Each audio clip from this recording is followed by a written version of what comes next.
KKB Papua makin brutal. Presiden Jokowi bakal berkunjung ke Merauke. Ada apa? Melansir dari Tribun Palu.com, kelompok separatis atau KKB Papua semakin brutal dalam melancarkan aksi teror. Terbaru, KKB Papua melakukan aksi pembunuhan terhadap seorang pendulang emas di Pegunungan Bintang. Aksi KKB Papua itu dilakukan tak lama setelah pembantaian 11 warga sipil di Kabupaten Nduga. Namun di tengah teror KKB tersebut, Presiden Joko Widodo dijadwalkan bakal berkunjung ke Papua. Jokowi dijadwalkan berkunjung ke Kabupaten Merauke akhir tahun ini.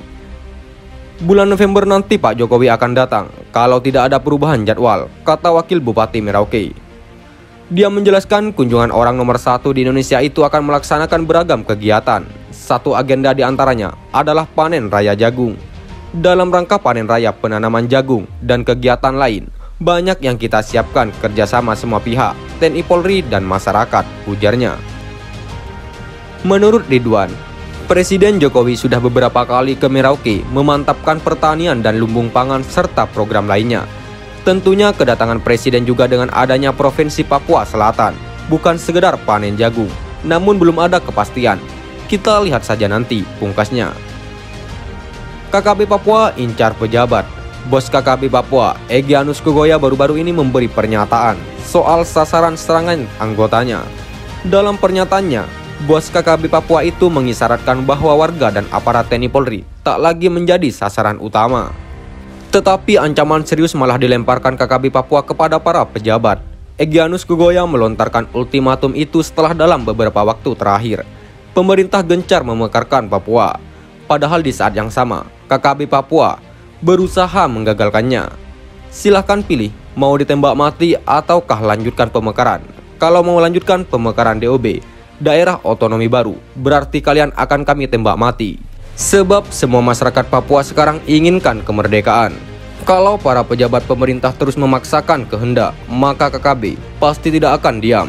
Kami akan terus berperang dan para pejabat itu jadi target KKB. Kami akan tembak mati para pejabat itu kalau mereka berani melawan KKB, ancam Egyanus Kogoya dalam sebuah video berdurasi singkat. Dari video yang viral di media sosial, saat melontarkan ancaman tersebut, Egyanus Kogoya tidak sendirian.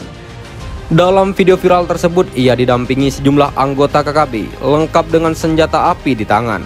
Mereka bahkan mengarahkan moncong senjata api tersebut ke arah kamera.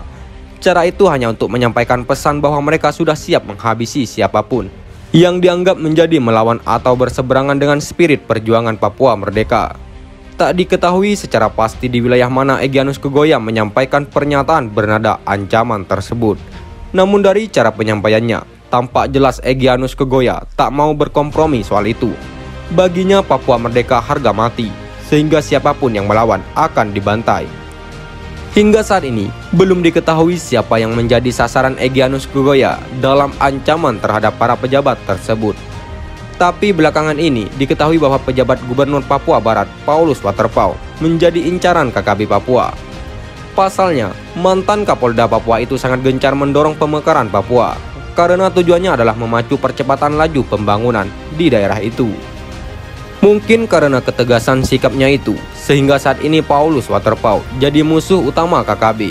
Ia juga telah dinyatakan sebagai bagian dari DPO. Hingga saat ini belum ada respon dari pejabat Gubernur Paulus Waterpauw terhadap ancaman Panglima Kodam 3 Ndugama.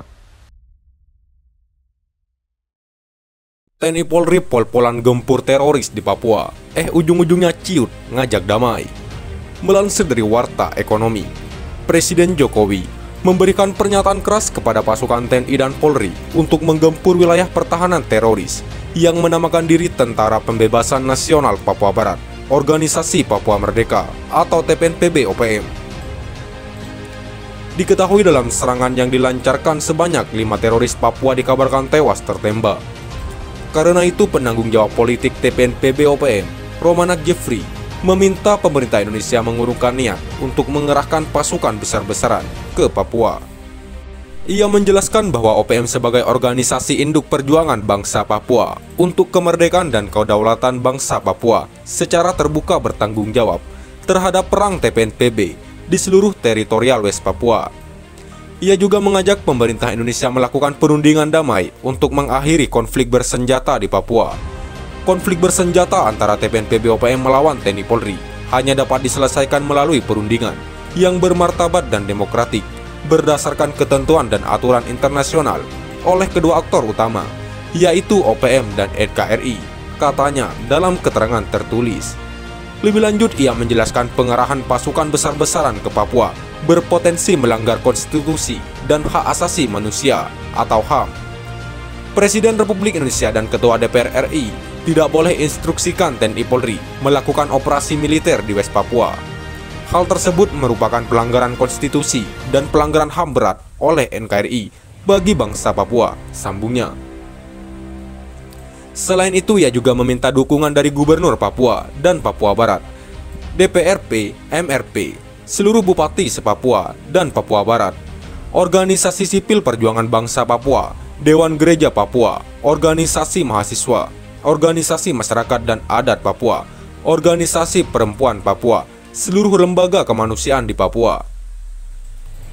Romanak Jeffrey berharap pemerintah daerah Papua dan Papua Barat bersama lembaga masyarakat sipil secara bersama-sama mengeluarkan pernyataan politik untuk menolak operasi militer di Papua.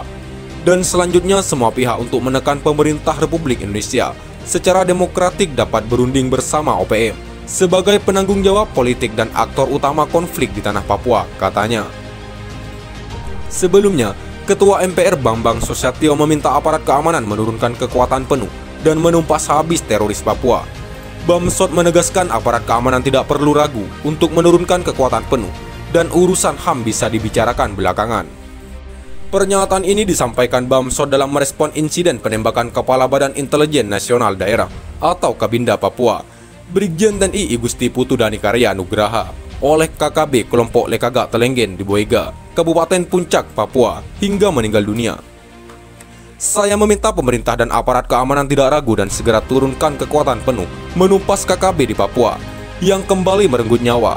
Tumpas habis dulu, urusan HAM kita bicarakan kemudian, kata Bamsud dalam keterangannya. Aparat TNI Polri serta intelijen harus terus melakukan pengejaran dan menindak tegas terhadap KKB tersebut tanpa ragu dengan kekuatan penuh yang kita miliki. Kita tidak boleh membiarkan kelompok separatis terus melakukan tindakan yang mengakibatkan korban jiwa, tegasnya. Sekian dan terima kasih. Jika ada salah kata, kami mohon maaf. Jangan lupa like, komen, dan subscribe.